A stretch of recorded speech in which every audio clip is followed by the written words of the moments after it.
Although the majority of our artist residencies take place in public schools, we decided we needed to take another tact.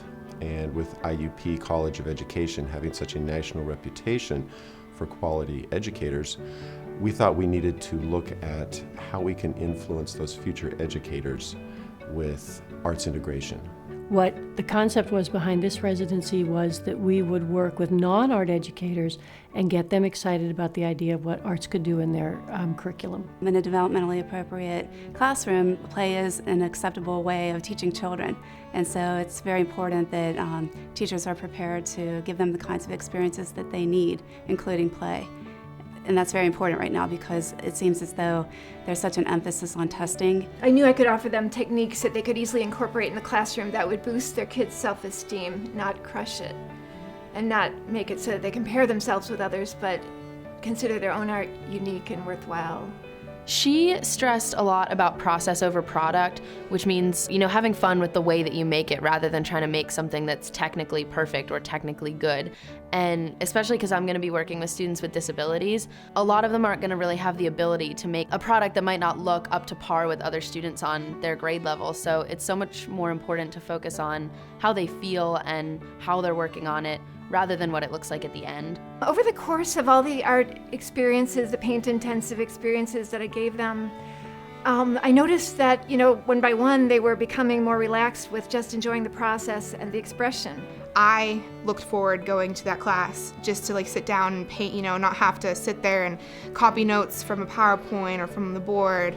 And I can imagine children feel the same way. It definitely gave me a better perspective on why art is so important, especially in the early grades. It gave me so much more reasons about why and how it related to their cognitive development, which is sort of a more scientific and more concrete reason why we should be doing art programs in schools. There were a variety of changes that I saw in my students as they learned about arts integration and using art in the classroom. The students who thought it would be an okay thing seemed to, by the end of the experience, really buy into, well, this isn't just an okay thing, it's a fabulous thing, and this really works, and they could see how they could apply some of those techniques in the classroom. And the students who were very skeptical and had no desire to participate in the experience came around.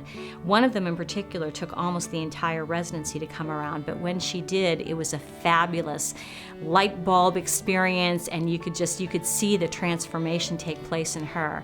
And by the end of the experience, she was probably one of the strongest advocates for arts integration in the class.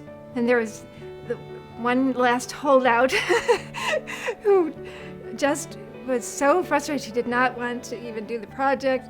But when we were doing the collaborative painting, and her square was the one that was left, she set aside time to do that, and it came out so beautifully. Her colors were so soft and fleshy compared to all the other kids.